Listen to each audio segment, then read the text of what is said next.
আচ্ছা দেখো এখানে ডিএম ডিএম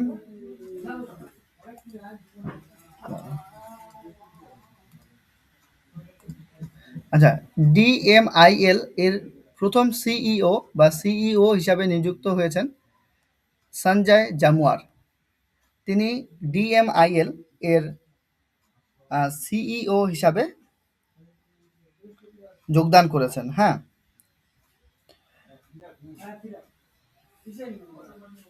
তো এটা তোমাদের মনে রাখতে লাগবে। এবার প্রশ্ন হচ্ছে ডিএমআইএল এর ফাংশন কি? যদি আমরা বলি ডিএমআইএল এটার ফাংশন কি?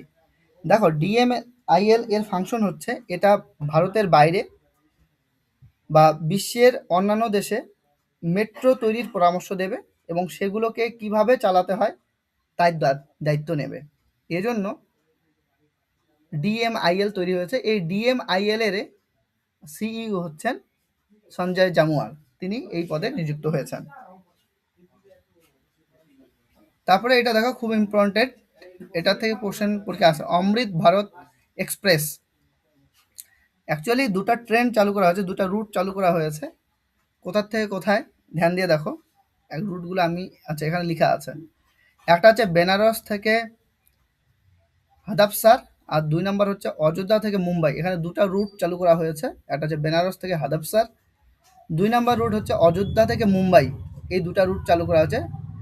তবে এটা কোন প্রজেক্টের আওতায় আসছে? এটা আসছে অমৃত ভারত এক্সপ্রেস এর আওতায় আসছে।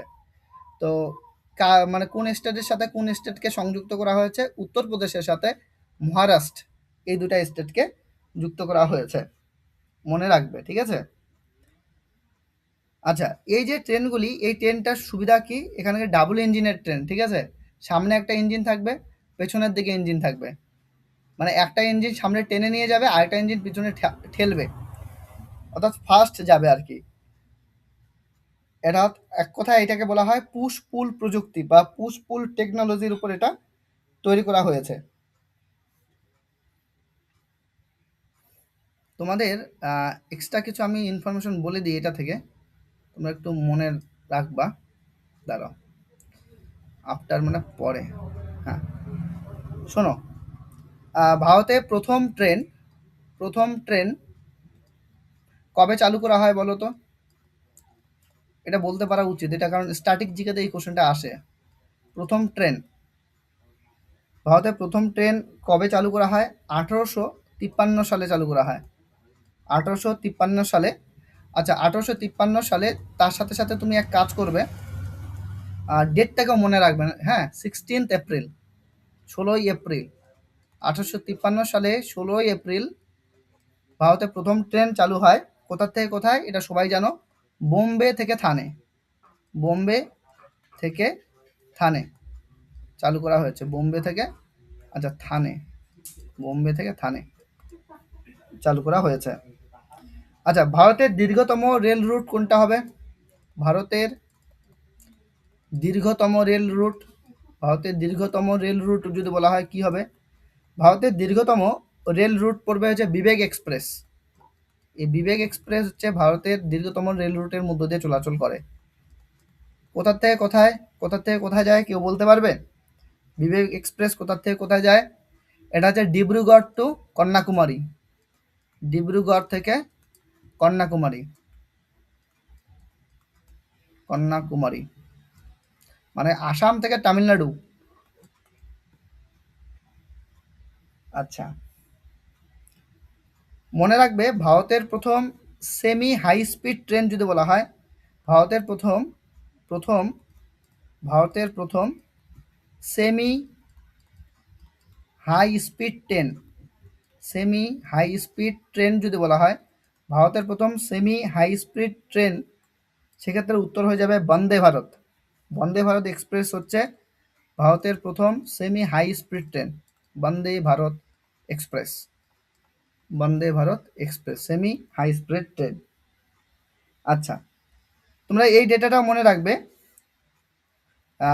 যে অমৃত ভারত স্টেশন প্রকল্প এর আওতায় মোটামুটিভাবে ১,০০০টি এরও বেশি ছোট যে স্টেশনগুলি আছে সেই স্টেশনগুলিকে ডেভেলপ করার আহ, ব্যাপারে ভাবা হয়েছে। অর্থাৎ ছোট ছোট যে স্টেশনগুলো আছে সেই স্টেশনগুলোকেও কি করবে, ডিজিটালাইজড করবে। তোমরা দেখবা এবার ডিজিটালাইজ প্রচুর স্টেশন হবে এবার। যেটা কিছুদিন আগে বললাম না ভোপালে হয়েছে, তোমাদের ওই এআই অফিসার থাকবে, সে বুঝিয়ে দেবে যে কিভাবে টিকিট কাটতে লাগবে, কিভাবে কি করতে লাগবে। এটা আমি পড়িয়েছিলাম কিছুদিন আগে, তো এটা মনে রাখবে। তো যাই হোক, উত্তরপ্রদেশ থেকে মহারাষ্ট্র পর্যন্ত অমৃত ভারত এক্সপ্রেসের আওতায় চলে এসেছে। তারপর দেখো, ভারত ও কেনিয়ার মধ্যে শুল্ক সহযোগিতা চুক্তি স্বাক্ষর হয়েছে। ভারত আর কেনিয়ার মধ্যে এই স্বাক্ষরটা হয়েছে। কেন এরকমটা হলো ভালো করে বোঝো। ভারত আগে থেকে কেনিয়াকে ডিজিটাল পদ্ধতিতে জানিয়ে দেবে যে কি মাল পাঠানো হবে। কেন জানিয়ে দেবে? ব্যাপারটা এইরকম যে আগে কি হতো, যখন ভারত থেকে কেনিয়ার মধ্যে মেনলি ওষুধ বা চাল যেত না, তখন কেনিয়ার কাস্টমস অফিসে দীর্ঘ সময় ধরে তাদেরকে অপেক্ষা করতে হতো, কারণ তারা জানতো না যে পণ্যের ভেতরে আসলে কি আছে। অর্থাৎ চেকিংয়ের জন্য প্রচুর টাইম লেগে যেত। কিন্তু এখন ভারত আর কেনিয়ার মধ্যে একটা চুক্তি হয়েছে, সেই চুক্তির মাধ্যমে এখন ভারত থেকে যে প্রোডাক্টগুলো কেনিয়াতে যাবে, তাতে কেনিয়া কিন্তু সেভাবে সেটাকে তল্লাশি করবে না। কেন কি, আগের থেকে তথ্য আদান প্রদান হয়ে যাবে। ভারত কি করবে, আগে থেকে কেনিয়াকে ডিজিটাল পদ্ধতিতে জানিয়ে দেবে কি কি মাল পাঠানো হচ্ছে। এক, দুই নাম্বার হচ্ছে কেনিয়ার যে কাস্টম অফিসাররা আছে সেই তথ্য যাচাই করে খুব দ্রুত পণ্যগুলোকে ওখান থেকে কি করবে, ছেড়ে দেবে। তো এই চুক্তির উপর বেস করে ভারত আর কেনিয়ার মধ্যে একটা বাণিজ্যিক সম্পর্ক, অর্থাৎ একটা চুক্তি স্বাক্ষর হয়েছে। ঠিক আছে, এটা খুব ইম্পর্টেন্ট, মনে রাখতে লাগবে। আচ্ছা, তোমাদের আমি যদি বলি, এটা বলতে পারবে উম, কেনিয়া সম্পর্কে যদি বলি, কেনিয়ার রাজধানী কি পরীক্ষায় আসে? কেনিয়ার রাজধানী কি কেউ বলতে পারবে? কেনিয়ার রাজধানী এটা স্টেটের পরীক্ষাগুলোতে আসে। কেনিয়ার রাজধানী মনে রাখবে, কেনিয়ার রাজধানী হচ্ছে নাইরোবি। নাইরোবি নাইরোবি হচ্ছে কেনিয়ার রাজধানী। নাইরোবি নাইরোবি হচ্ছে কেনিয়ার রাজধানী। আচ্ছা, কেনিয়ার মুদ্রা মনে রাখবা। কেনিয়ার মুদ্রা কেনিয়ার মুদ্রা হচ্ছে সিলিং বলা হয়, সিলিং। তবে এটা কেনিয়ান সিলিং হবে। কেনিয়ান সিলিং, এইটা হচ্ছে তোমার কেনিয়ান সিলিং, হলো কেনিয়ার মুদ্রা, কেনিয়ান সিলিং।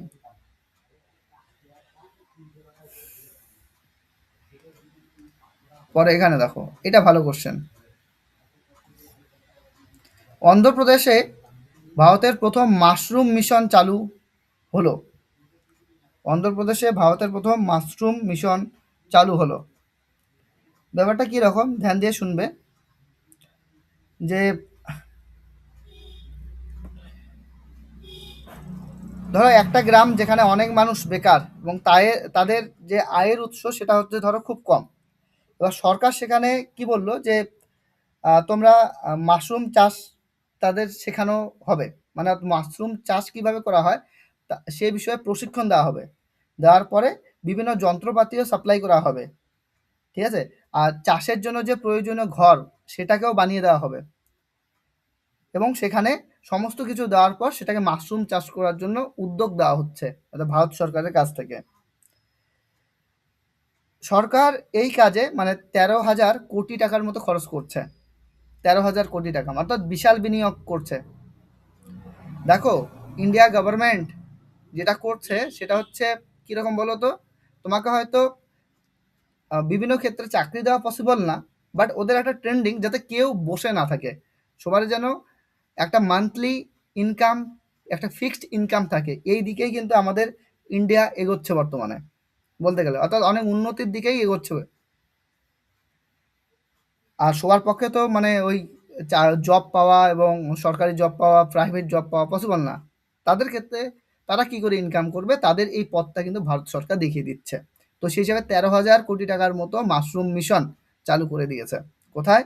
সেটা অন্ধ্রপ্রদেশে চালু করে দিয়েছে। এবার প্রশ্ন হচ্ছে, কেন মাশরুম চাষের প্রতি মানে উদ্যোগ নিল? এত টাকা কেনই বা মাশরুম চাষের প্রতি বিনিয়োগ করলো? অন্যান্য খাতেও তো বিনিয়োগ করতে পারতো। ব্যাপারটা এখানে নয়। কারণ হচ্ছে মাশরুম চাষ করতে মানে খুব একটা বেশির জমির প্রয়োজন হয় না, এই একটা পয়েন্ট। ২ নাম্বার হচ্ছে মাশরুম খুব পুষ্টিকর। এটা হচ্ছে খুব হেলদি এক খাবার যেটা প্রয়োজন রয়েছে ভারতে চাষের। আর এই মিশনের আওতায় মানে হিসাব করে দেখা গেছে 1.62 লক্ষেরও বেশি ছোট ছোট চাষের যে ইউনিট সেগুলো তৈরি করা যাবে। এর ফলে গ্রামের যে মহিলারা ছোট ছোট ছোট যে কৃষকরা তারা ঘরে বসে টাকা ইনকাম করতে পারবে। ব্যাপারটা এই উদ্যোগটাই কিন্তু নিয়েছে ইন্ডিয়া গভর্নমেন্ট। আর এক্ষেত্রে উৎপাদনের যে লক্ষ্যটা মানে কত উৎপাদন করবে, বছরে ৬৭,৫০০ টন মাশরুম উৎপাদন করবে, এই লক্ষ্যটা কিন্তু ভারত সরকার রেখেছে। এই অনুযায়ী ১৩,০০০ কোটি টাকা ইনভেস্ট করেছে এই বিষয়টাতে। তো যাই হোক, এটা তোমাদের পারবে। আচ্ছা, কেউ আমাকে বলতে পারবে যে অন্ধ্রপ্রদেশের রাজধানীর নাম কি? অন্ধ্রপ্রদেশের রাজধানীর নাম কি? অন্ধ্রপ্রদেশের রাজধানী মনে রাখবে অমরাবতী। অমরাবতী হচ্ছে অন্ধ্রপ্রদেশের রাজধানী। আচ্ছা, অন্ধ্রপ্রদেশ কি উৎপাদনের জন্য বিখ্যাত? কেউ বলতে পারবে?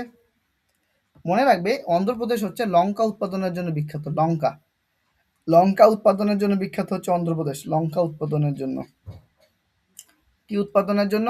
লঙ্কা উৎপাদনের জন্য কিন্তু অন্ধ্রপ্রদেশ বিখ্যাত। ঠিক আছে, এটা তোমরা একটু মনে রাখতে পারো। আচ্ছা, ভারতের ধানের ভান্ডার কোনটা বলতে পারবে কেউ? রাইস বাউল বা রাইস বোল অফ ইন্ডিয়া, ভারতের ধানের ভান্ডার কোনটাকে বলা হয়? কেউ বলতে পারবে? রাখি বলো, ভারতের ধানের ভান্ডার কোন স্টেটকে বলে?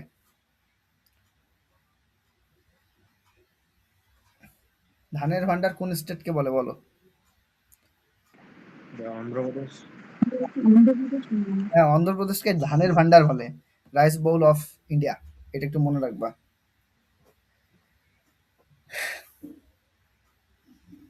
আচ্ছা, হয়ে গেল, মানে ব্যাপারটা বুঝে গেছো। কোশ্চেন দেখি, 2026 সালের 28শে April Delhi metro international limited DMIL এর প্রথম প্রধান নির্বাহী কর্মকর্তা সিইও হিসাবে কাকে নিযুক্ত করা হয়েছে? আমরা আলোচনা করলাম কি? সঞ্জয় জামুয়ার। পরের প্রশ্ন, সদ্য প্রবর্তিত অমৃত ভারত এক্সপ্রেস ট্রেন কোন দুটি রাজ্যকে সংযুক্ত করবে? কোন দুটা রাজ্যকে সংযুক্ত করবে বলো? কোনটা পড়ালাম? কোন দুটা রাজ্যকে সংযুক্ত? মহারাষ্ট্র। হ্যাঁ, উত্তরপ্রদেশ। উত্তরপ্রদেশ এবং মহারাষ্ট্র। হ্যাঁ, উত্তরপ্রদেশ এবং মহারাষ্ট্র। হ্যাঁ, নেক্সট বলো, এটা বলো। 2026 সালের 27শে এপ্রিল নাইরোবি, নাইরোবি হচ্ছে কেনিয়া, কেনিয়ার রাজধানী হচ্ছে নাইরোবি, অনুষ্ঠিত দশম যৌথ বাণিজ্য কমিটির বৈঠকের সময় কোন দেশ ভারতের সাথে শুল্ক সহযোগিতা চুক্তি স্বাক্ষর করেছে? কার সাথে স্বাক্ষর করেছে ভারত বলো? কার সাথে স্বাক্ষর করেছে? উত্তর হয়ে যাবে কেনিয়ার সাথে স্বাক্ষর করেছে, কেনিয়া। নেক্সট প্রশ্ন, 2026 সালের 26শে এপ্রিল 13,000 কোটি টাকা বিনিয়োগে কোন রাজ্য ভারতের প্রথম মাশরুম মিশন চালু করেছে? কোন রাজ্য মাশরুম মিশন চালু করেছে বলো? অন্ধ্রপ্রদেশ। হ্যাঁ, অন্ধ্রপ্রদেশ। কত হাজার কোটি টাকা বিনিয়োগ করেছে? এই অ্যামাউন্টটাকে মনে রাখবা। হ্যাঁ, এখন এই অ্যামাউন্টের উপর থেকে কিন্তু পরীক্ষায় কোশ্চেন আসে যে 13,000 কোটি টাকা ইনভেস্ট করেছে।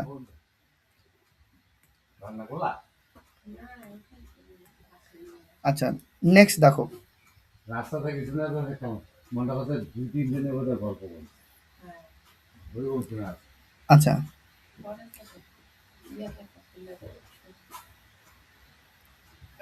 আচ্ছা নেক্সট দেখো, এখানে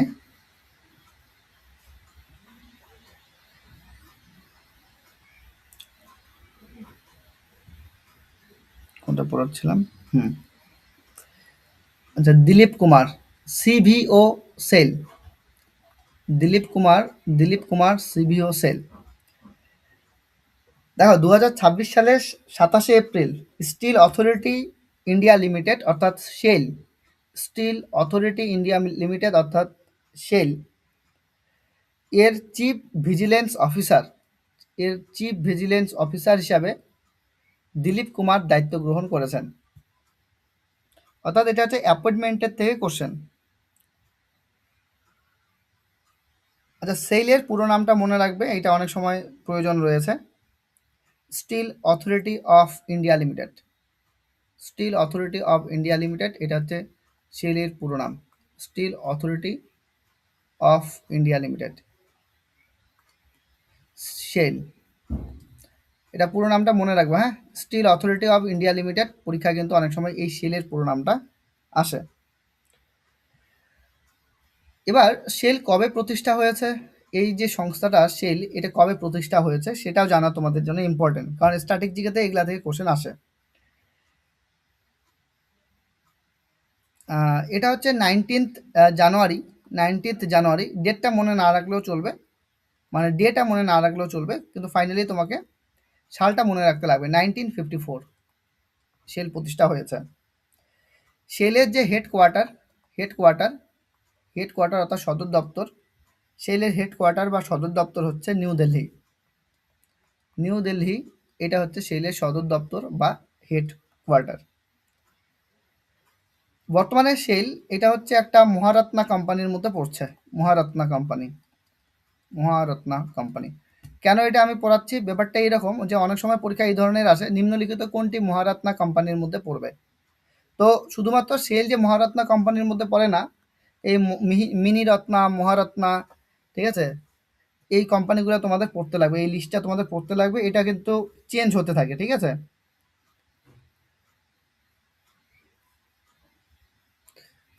তারপরে দেখো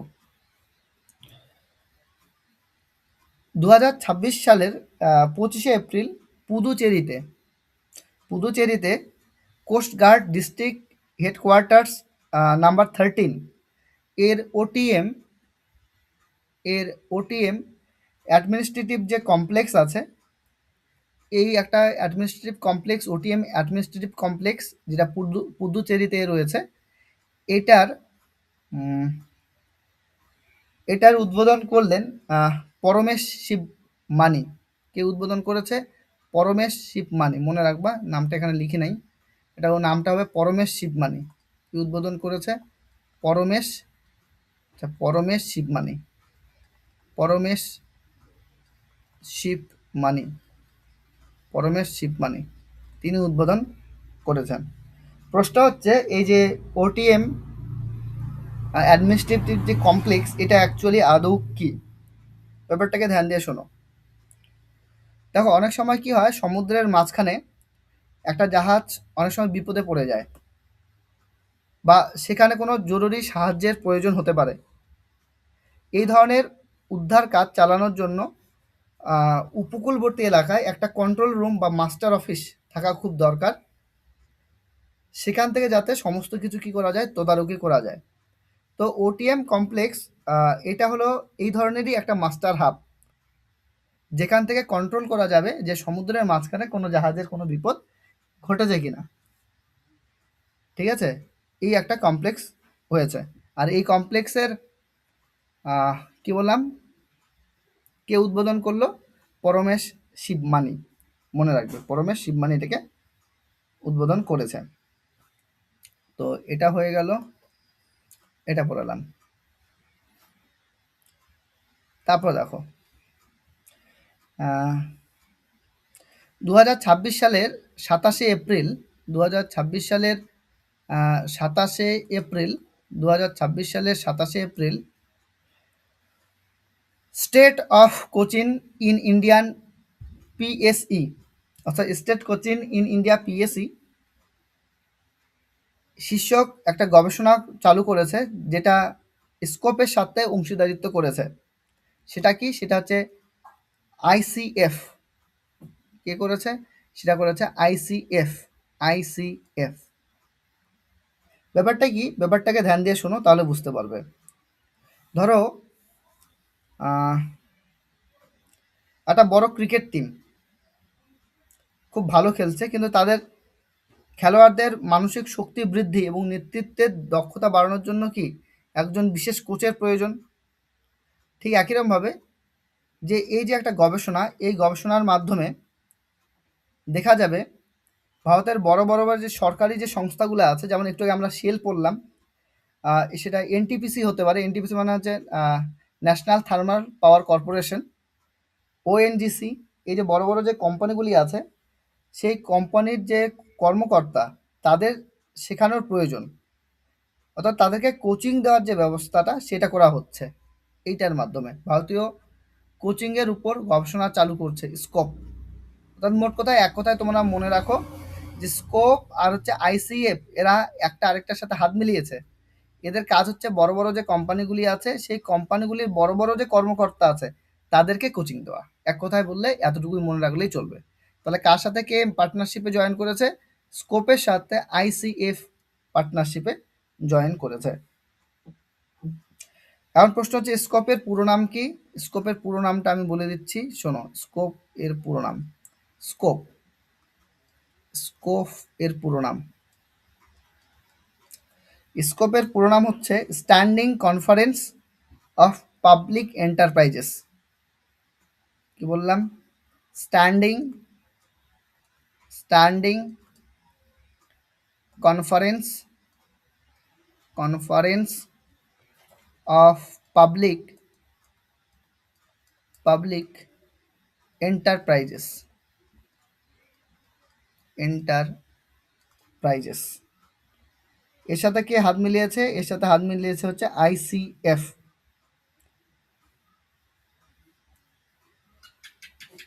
নেক্সট দেখো, কোনটা বাকি থাকলো আর?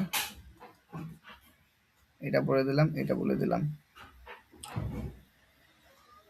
আচ্ছা, এটাকে দেখো এবার। এটা 2026 সালে মানে অহল্যানগরে, দেখো লেখা আছে অহল্যানগরে vehicles research and development establishment, VRDE. এটা কে চালু করেছে? এই সাজোয়া যে প্ল্যাটফর্মটা, উন্নত সাজোয়া যে প্ল্যাটফর্মটা, এটা কে উন্মোচন করলো? এটা কে উদ্বোধন করলো? এটা উদ্বোধন করলো হচ্ছে ডিআরডিও। ব্যাপারটা কি? ব্যাপারটা হচ্ছে এইরকম, একটি বিশেষ যুদ্ধকালীন গাড়ি, মানে এটা আলটিমেটলি একটা বিশেষ যুদ্ধকালীন গাড়ি, ঠিক আছে? যেটার কাজ কি? যেটার কাজ হচ্ছে এটা হচ্ছে অ্যাম্পিভিয়াস মোবিলিটি করতে পারবে। প্রশ্ন হচ্ছে অ্যাম্পিভিয়াস মোবিলিটি কি? অ্যাম্পিভিয়াস মোবিলিটি হচ্ছে এরকম, এটা মাটির উপর দিয়ে যেমন চলতে পারবে, তেমনি যদি প্রয়োজন হয় তাহলে অনেক জলের গভীর দিয়েও চলতে পারবে। অর্থাৎ অ্যাম্পিভিয়াস কথা হচ্ছে উভচর। ব্যাঙ যেমন উভচর, জলেও থাকতে পারে, ডাঙ্গাও থাকতে পারে। ঠিক একই রকমভাবে এই যে যুদ্ধ যানটা তৈরি করা হয়েছে না, সেটা ওই টেকনোলজিতেও তৈরি করা হয়েছে, যান মাটির উপর দিয়ে চলতে পারবে। ঠিক একই রকমভাবে মানে সমুদ্রের অনেক গভীর দিয়েও কিন্তু এটা চলতে পারবে। মানে ওই টেকনোলজিতেই কিন্তু এটা তৈরি করা হয়েছে।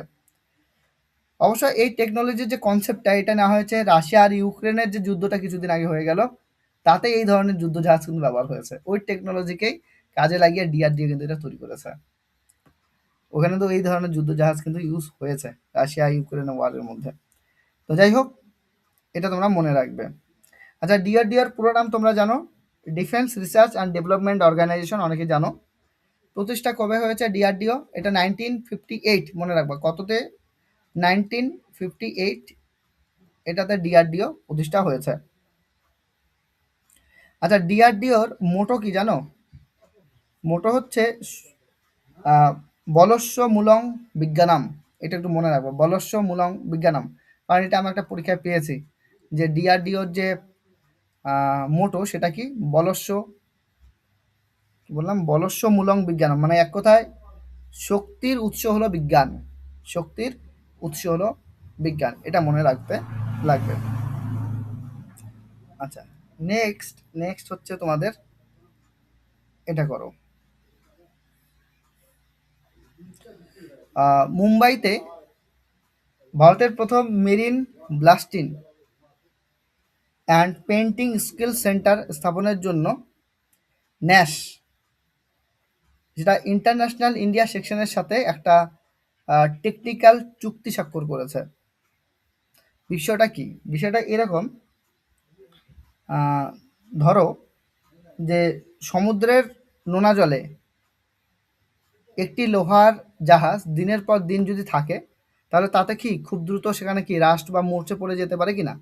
রাস্ট বা মরচে পড়ে গেলে সেটা কি নষ্ট হয়ে যাবে। এবার এই বিশাল জাহাজগুলোকে রক্ষা করার জন্য বিশেষ ধরনের রং বা পালিশ করার প্রয়োজন হয়। মানে বাড়ি রং করে ওইরকম রং করলে হবে না। ওই বিশেষ ধরনের জাহাজকে রং করার জন্য তোমাকে বিশেষ ধরনের রঙও ব্যবহার করতে লাগবে, পলিশ পদ্ধতিও ব্যবহার করতে লাগবে। কিন্তু এটা মানে অ্যাকচুয়ালি সাধারণ বাড়ির মতো তো করলে হবে না। তো তার জন্য কি প্রয়োজন আছে? বিশেষ ধরনের যন্ত্রপাতির ব্যবহারের প্রয়োজন আছে। উন্নত প্রযুক্তির ব্যবহার জানতে লাগবে। তার জন্য কি এই জাহাজ নির্মাণ এবং মেরামতের জন্য আবার কি দক্ষ কর্মীরও প্রয়োজন আছে। তো মোট কথা হচ্ছে ব্লাস্টিং, অর্থাৎ এক কথায় মরচে পরিষ্কার করা। ব্লাস্টিং কথার অর্থ হচ্ছে মরচে পরিষ্কার করা। এই ব্লাস্টিং এবং পেইন্টিং এর কাজে কতজনকে কি দেওয়া হবে? প্রশিক্ষণ দেওয়া হবে। মানে এই ভাবনা চিন্তাটাই করা হয়েছে।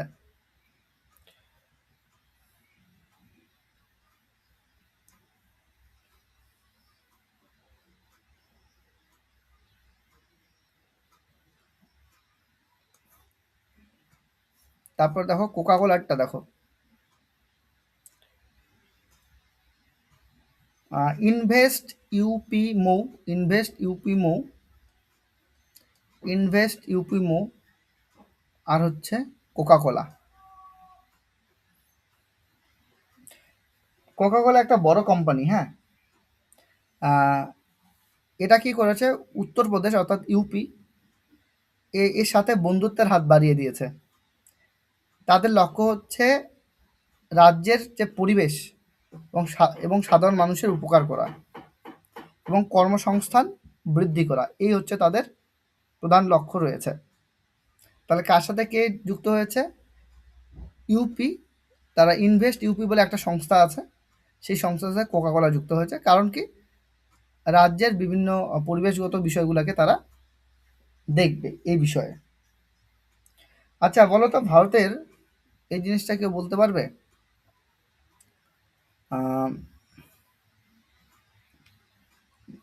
ভারতের সবচেয়ে জনবহুল রাজ্য কোনটা? ভারতের সবচেয়ে জনবহুল রাজ্য কোনটা? কার মধ্যে জনসংখ্যা সবচেয়ে বেশি? উত্তরপ্রদেশ। ইউপি হচ্ছে সবচাইতে বেশি জনবহুল রাজ্য। এখানে সবচাইতে বেশি লোকজন বসবাস করে। ঠিক আছে, জনবহুল রাজ্য। আচ্ছা, সুগার বাউল কাকে বলা হয়? সুগার বাউল, একটু আগে আমি কিন্তু রাইস বাউল পড়িয়েছিলাম। সুগার বাউল কোনটা বলো তো? সুগার বাউল কাকে বলা হয়? রাইস বাউল কাকে বলা হয়? রাইস বাউল তো আমি একটু আগে পড়ালাম। এপি অন্ধ্রপ্রদেশ। এপি মানে অন্ধ্রপ্রদেশ, নট অরুণাচল প্রদেশ বললাম, হ্যাঁ, অন্ধ্রপ্রদেশ। আর সুগার বাউল হচ্ছে তোমার ইউপি কে বলা হয়। ইউপি। হ্যাঁ, ইউপি। আচ্ছা বলো তো, দুধওয়া একটা জাতীয় উদ্যান আছে, এটা কোথায় আছে? এটা অনেক সময় দেয়। দুধওয়া ন্যাশনাল পার্ক, দুধওয়া জাতীয় উদ্যান।